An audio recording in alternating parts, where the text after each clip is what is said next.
Black white कर रहे हैं। कश्मीर के अलगाववादी अपना सारा ब्लैक व्हाइट कर रहे हैं। यहाँ पे जो फॉरेन फंडेड एनजीओज हैं, विदेशी पैसे से चलने वाले जो नेता, अभिनेता, पत्रकार, कलमकार हैं, वो अपना पूरा पैसा सफेद कर रहे हैं। इस योजना को रोकिए प्रधानमंत्री जी, नहीं तो आज नहीं तो कल ये बात सब लोग पूछेंगे कि क्या कारण है कि आरबीआई एक घटिया पॉलिसी लाई, एक घटिया नोट बदली लाई और प्रधानमंत्री जी मौन रहे। नोट बदली पर दिल्ली हाईकोर्ट का फैसला आ गया है। दिल्ली हाईकोर्ट ने अभी केवल ये कहा है कि वो पिटीशन को डिसमिस कर रहे हैं, कोई कारण नहीं बताया है, रीजन नहीं दिया है कि क्यों डिसमिस कर रहे हैं। हमने जो पीआईएल फाइल किया था उसमें यह कहा था कि आरबीआई खुद ये मान रहा है कि 3.25 लाख करोड़ डंप हो चुका है, यानी 3.25 लाख करोड़ तहखानों में जमा हुआ है।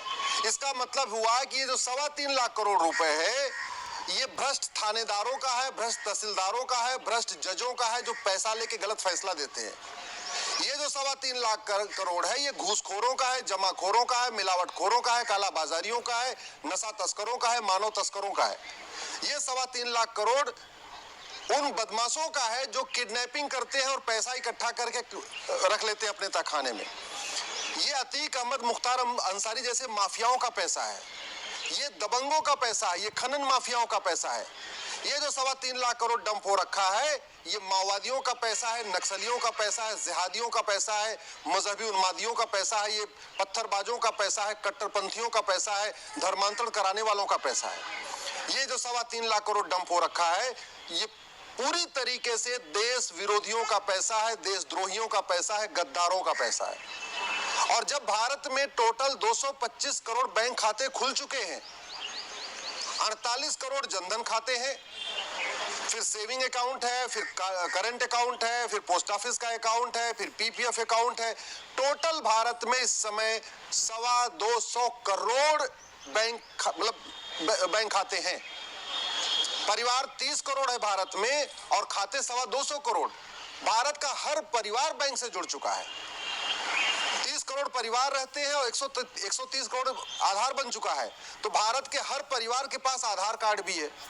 तो मेरी ये मांग थी कि कम से कम बैंक में जो लोग पैसा जमा करने आ रहे हैं उनका आधार देखा जाए, ये देखा जाए कि जो पैसा आ रहा है वो वही आ रहा है या किसी और से जमा करवा रहा है। दूसरा, पैसा ये अकाउंट में ही जमा होना चाहिए, मेरी मांग थी। अकाउंट में जमा करने का 2 फायदा। पहला, सरकार को लगभग 1 लाख करोड़ रुपए टैक्स मिल जाता, क्योंकि आरबीआई खुद ही कह रहा है 3.25 लाख करोड़ तहखानों में जमा है, डंप हो चुका है, आउट ऑफ सर्कुलेशन है। तो 3.25 लाख करोड़ अगर खातों में आता तो 1 लाख करोड़ सरकार के खाते में आ जाता। दूसरा, ये जब 3.25 लाख करोड़ खाते में आता तो सरकार को भी पता चलता कि ऐसे कौन लोग हैं जो न नौकरी पेशा है, न धंधा व्यापार करते हैं, न कभी इनकम टैक्स देते हैं, फिर इतना पैसा उनके पास कैसे आ गया। तो काला धन भी पकड़ में आ जाता, काले धन का स्रोत भी पकड़ में आ जाता, और जो गलत काम करने वाले हैं वो भी पकड़ में आ जाते। अल्टीमेटली आदमी पैसा लेके जासूसी कर रहा है, पैसा लेके गद्दारी कर रहा है, पैसा लेके किडनैपिंग कर रहा है, पैसा लेके मर्डर कर रहा है, तो उनको पकड़ना बहुत आसान था।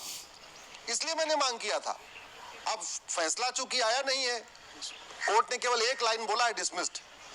क्यों डिसमिस किया है कोई रीजन अभी तक नहीं पता चला। फैसला आएगा, मैं पूरा जजमेंट पढ़ूंगा, उसके बाद देखूंगा कि इसको हाई कोर्ट में दोबारा अब रिवीजन के लिए रिक्वेस्ट करना है, रिव्यू के लिए रिक्वेस्ट करना है, या इसको सुप्रीम कोर्ट लाना है।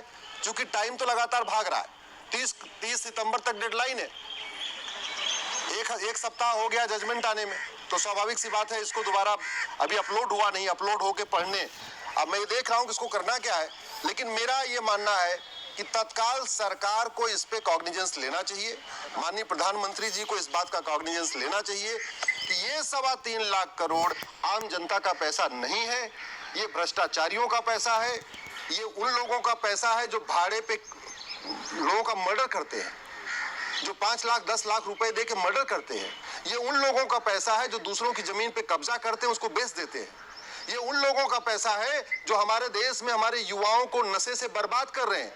कश्मीर से केरल तक जो ड्रग स्मगलर का नेटवर्क है, ये उनका पैसा है, हमारी पूरे युवा पीढ़ी को बर्बाद कर रहे हैं। तो नशा तस्करों को पकड़ने का सबसे अच्छा तरीका यही था कि पैसा खाते में डाला जाता।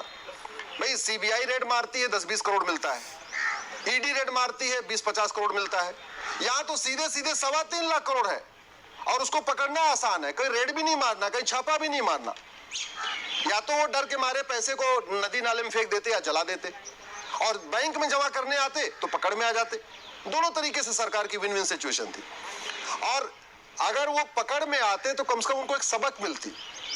क्योंकि अवैध तरीके से जो पैसा कमाया गया है वो आराम से व्हाइट होता जा रहा है। बैंक में ना आईडी प्रूफ दिखाना है, ना खाते में जमा करना है, ना कोई स्लिप भरना है, तो उनकी तो बल्ले बल्ले हो गई है। वो तो गरीबों को पकड़ रहे, उनको 500-1000 रुपए दे रहे हैं, दिन भर में 10 बार लाइन में लगा देते हैं। लाइन में लग के वो पैसा लगातार ट्रांसफर कर, उसको एक्सचेंज करते जा रहे हैं। बहुत सारे तो ऐसे हैं जिन्होंने बैंक में सेटिंग बना लिया, 10% बैंक के कर्मचारियों को, अधिकारियों को दे रहे हैं और पूरा बोरी का बोरी सफेद करवाते चले जा रहे हैं। तो इसको रोकने का अच्छा तरीका था, इसलिए मैं प्रधानमंत्री से निवेदन करता हूं, इसको तत्काल बंद करिए, रोकिए इसको। इस काला धन का जो खेल चल रहा है सफेद होने वाला, इसको रोकिए।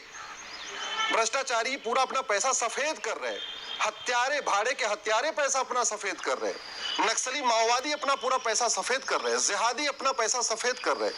पूर्वोत्तर के अलगाववादी जिन्होंने भी मणिपुर में पूरी इतनी हिंसा किया, पूर्वोत्तर में जो अलगाववादियों का समूह है वो कश्मीर के अलगाववादियों से भी ज्यादा खतरनाक है।